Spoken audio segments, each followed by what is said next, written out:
اعوذ باللہ من الشیطان الرجیم بسم اللہ الرحمن الرحیم قال تبارک و تعالی فی القرآن المجید قل هل یستوی الذین یعلمون والذین لا یعلمون انما یتذکر اولو الالباب صدق اللہ العظیم و صدق رسول النبی الکریم۔ اللہ تعالیٰ قرآن کریم فرقان حمید میں ارشاد فرماتے ہیں کہ فرما دیجئے کہ علم والا اور لا علم لوگ برابر نہیں ہو سکتے، اور بے شک نصیحت عقل والے پکڑتے ہیں۔ یہ آیت برکہ ہمارے پچھلے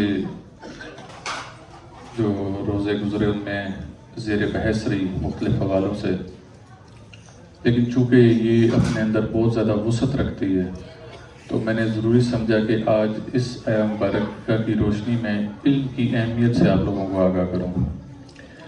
جان لیجئے کہ یہ علم ہی ہے کہ جس نے انسان کو اللہ تک پہنچنے کا راستہ دکھایا، ورنہ جو لوگ جہالت کے اندھیروں میں گم تھے وہ کبھی آگ کی پرستش کرتے تھے، کبھی بت بنا کر ان کی پوجا کرتے تھے، کبھی وہ مختلف چیزوں کو اپنے سامنے رکھ کر ان کو اپنا خدا مانتے تھے۔ تو جب حضور نبی کریم صلی اللہ علیہ وآلہ وسلم نے حضرت انسان کو علم کے نور سے منور کرنا شروع کیا تو پھر اس انسان نے اللہ کو پہچاننا شروع کیا، اور جب اللہ کو پہچاننے کے قابل ہو گیا تو پھر اس نے آگ کی پرستش بھی چھوڑی، بتوں کی پرستش بھی چھوڑی، اور ساتھ ہی ساتھ جو دیگر خدا انہوں نے بنائے ہوئے تھے ان کو بھی اس نے پوجنا چھوڑا۔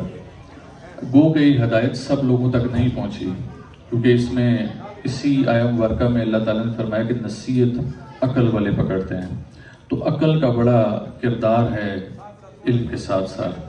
آپ تک علم پہنچتا ہے، لیکن یہ آپ کی عقل ہے کہ آپ اس کو لیتے ہیں یا نہیں لیتے۔ اگر آپ کی عقل اس علم کو روک دیتی ہے تو پھر اس کا مطلب ہے کہ آپ بھی علم سے فیضیاب نہیں ہو سکتے۔ اس علم کی اتنی اہمیت ہے کہ حضور علیہ السلام نے جب اپنے آپ کو اس دنیا میں کسی چیز کے ساتھ منسوب کرنا چاہا، مثال پیش کرنا چاہیے، تو آپ نے فرمایا کہ انا مدینۃ العلم وعلی بابھا، کہ میں علم کا شہر ہوں۔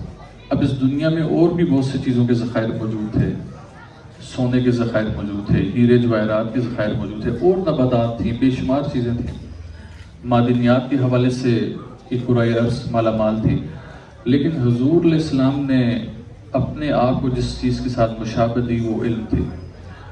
تو اس سے معلوم پڑتا ہے کہ جو علم ہے وہ بڑا لازم و ملزوم ہے۔ اگر انسان اللہ تک پہنچنا چاہتا ہے اور اللہ کے احکامات کی پاسداری کرنا چاہتا ہے اور دیکھنا چاہتا ہے کہ ہمارے مابین مکالمہ بروز محشر کیا ہوگا، تو اسے علم حاصل کرنا پڑے گا۔ میں حضور علیہ السلام کی حدیث آپ کے سامنے پیش کرتا ہوں کہ آپ حضرت ابو ذر غفاری رضی اللہ تعالیٰ عنہ کو فرماتے ہیں، ابو ذر تیرا گھر سے نکلنا اور علم کے ایک باب کو سیکھنا، خواہ اس پر عمل کیا جائے یا نہ کیا جائے، بڑے غور طلب الفاظ ہیں، صرف ایک علم کے باب کو سیکھنا، اس پر عمل کیا جائے نہ کیا جائے، 1000 رکعت نماز ادا کرنے سے بہتر ہے۔ تو یہ علم کی حضور علیہ السلام نے اپنی مثال پیش کر کے تو ویلیو بتائی، ساتھ ہی ساتھ اس علم کی افادیت اور اس کی اہمیت کو اس طریقے سے بھی اجاگر کیا۔ ایک صحابی رسول ہیں، وہ حضرت ابو دردہ رضی اللہ تعالیٰ عنہ، ان سے روایت ہے کہ وہ کہتے ہیں کہ ہم حضور علیہ السلام کے ساتھ تھے تو حضور علیہ السلام آسمان کی طرف دیکھنا شروع ہو گئے، تو ہم نے پوچھا کہ آپ کیا دیکھ رہے ہیں؟ تو آپ کہتے ہیں کہ میں لوگوں میں سے علم کو اٹھتا ہوا دیکھ رہا ہوں۔ تو وہ کہتے ہیں کہ اس گروہ کے اندر ایک اور صحابی رسول تھے، حضرت زیاد بن لبید بن انصاری رضی اللہ تعالیٰ عنہ، کہتے ہیں انہوں نے حضور علیہ السلام سے کہا کہ یا رسول اللہ صلی اللہ علیہ وآلہ وسلم، ہم سے علم کیسے اٹھایا جائے گا؟ با خدا کی قسم، ہم خود بھی قرآن پڑھیں گے، اپنے بچوں کو بھی قرآن پڑھائیں گے، اپنی عورتوں کو بھی قرآن پڑھائیں گے۔ یہ بظاہر کتنے خوبصورت الفاظ ہیں جو ان صحابی رسول نے ادا کیے۔ تو آپ حیران ہوں گے کہ اس کا جواب حضور علیہ السلام نے کیا دیا۔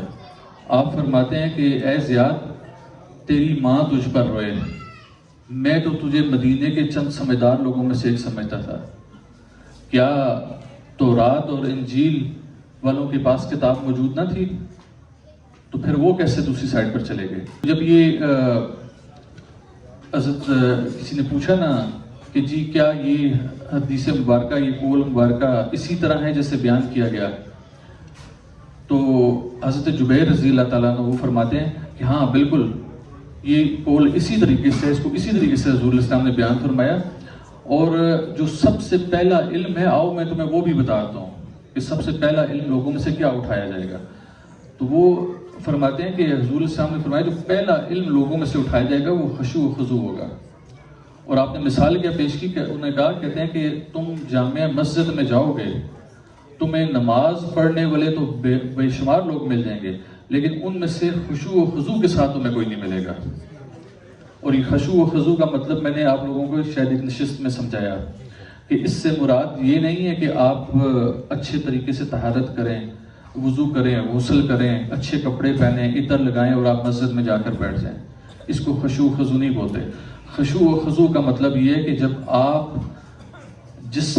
آپ کا جسم اللہ کے سامنے جھک رہا ہو تو ساتھ ہی ساتھ آپ کا دل اور دماغ بھی اللہ کے سامنے جھک رہا ہو، آپ کی توجہ آپ کے رب کی طرف مرکوز ہو. تو یہ پہلا علم جو ہے جو حضرت انسان سے اٹھایا جائے گا وہ حضور الاسلام کے قول کے مطابق خشوع و خضوع ہوگا.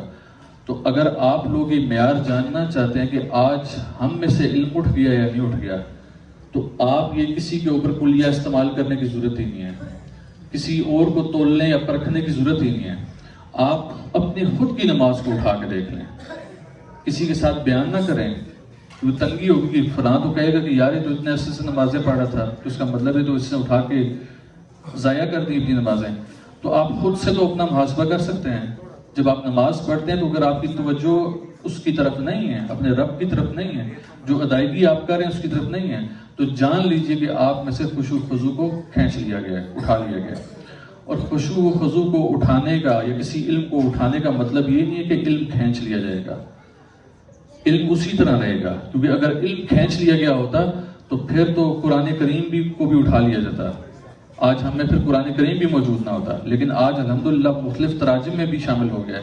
تو اس کا مطلب ہے کہ علم کو اٹھانے سے مراد ہرگز یہ نہیں کہ آپ میں سے اس علم کو اٹھا لیا جائے گا، بلکہ علم والوں کو اٹھا لیا جائے گا جو علم کو بیان قرآن کے مطابق کرتے ہیں، حضور علیہ السلام کی صحیح اسناد کے ساتھ منسوب احادیث کے ذریعے بیان کرتے ہیں. ان لوگوں کو اللہ تعالیٰ اس قرآن سے اٹھا لے گا. تو آپ کا علم ویسے ہی اٹھ گیا.